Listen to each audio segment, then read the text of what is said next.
In this video, I'm going to show you how to upload more products to your store. You can go the CSV route if you have a bunch of products, but I honestly prefer just doing it manually so you have full control of everything. So if you go in to your backend, obviously edit theme right here under online store is how you change the design. So we're going to come over to products right here. And then you can just duplicate if you want a product and we'll duplicate it. It'll start off as a draft, which is good. We'll set it to active when we're done. And then you'll of course change the title. I try to explain the item pretty well. Partially that's going to help for SEO purposes, for screen readers, and it's going to help for the sales. And then here's where you will add the description, any details, dimensions, that type of thing will all go in here, and this will automatically pull to the product. Then we have the category, and can set it over here. I really would focus just on the collections, so I'll talk about that in a minute. This is where you're going to put the price. If you want to do inventory, you can click this, or if you don't track your inventory, you'll have that toggled off. And you can change this to be, 10 available or whatever it is. Then click that little check. Shipping, if it is a physical product, you do want to have the product weight. That will make your life a lot easier in the long run so that things are accurately calculating for shipping purposes. Variants, if you have a shirt, let's say, and your shirt is in small, medium, and large, this is where you can add the variant name. So size, and then you'll put the option values. Or let's say there's multiple different colors. You could do colors, and then you would say, blue, green, red. And you'll notice as I'm doing this, it's coming down here. So now we have this down here. So now if you want, you can add an image for each of these. It's also important, of course, that you're adding images here. If you have multiple images, that is a great way of, showcasing the item. People love to see items in the natural. So if you have, pillows on a bed, that's going to really help sell better than just kind of a stock type of image. So put those the images for the specific colors. If the price is different, this is where you would change it.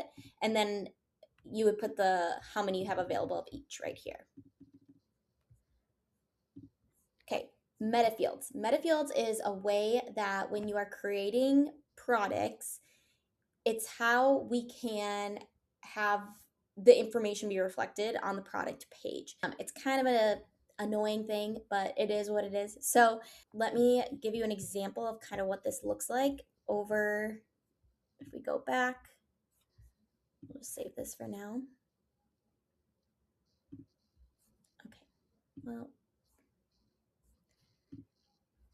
we'll go to online store, edit theme, products, and then sometimes I design like a stylish product page. Sometimes I just use the default. For this particular one, I used the default, but let's go to stylish to show you what I am talking about. Sometimes I want to add in things like dimensions, and I want this to automatically populate and change, and I don't want to just put the dimensions in the description. I want it to kind of look fun and different. So if I want to do something like this, in order to do that, I have to create a meta field is what it's called.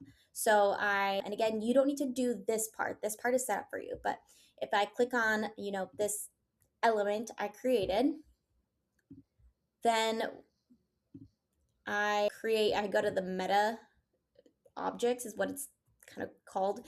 And I am pulling in dimensions. So again, this is all done for you. I'm just showing you like what it is and why you might need it. And so then if you have something like this, you will see it on your backend on your products.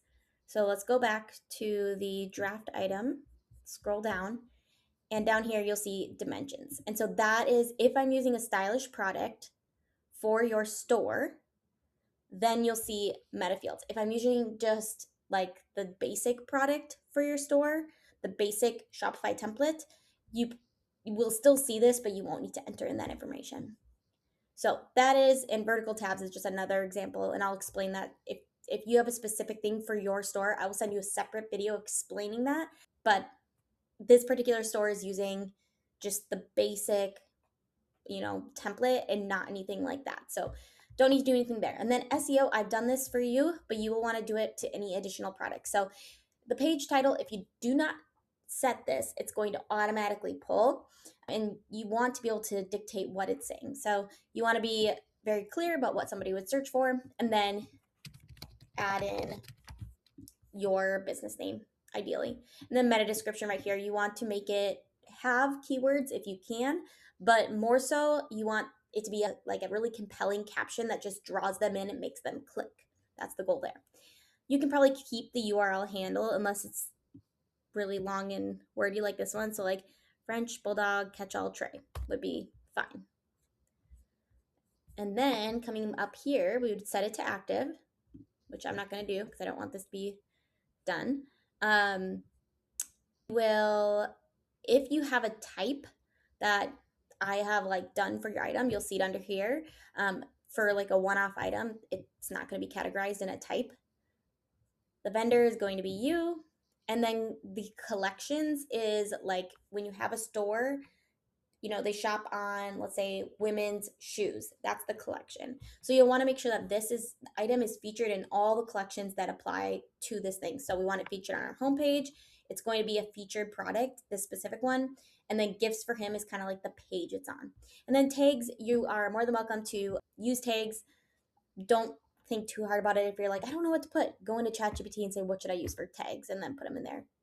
And you can see right here, this is exactly what it's explaining. So all of the products in this store are set to default product. But if your other items are using the stylish product, you'll probably want to be consistent. So you would click stylish and then you would just save it. So that is how you add new products to your store.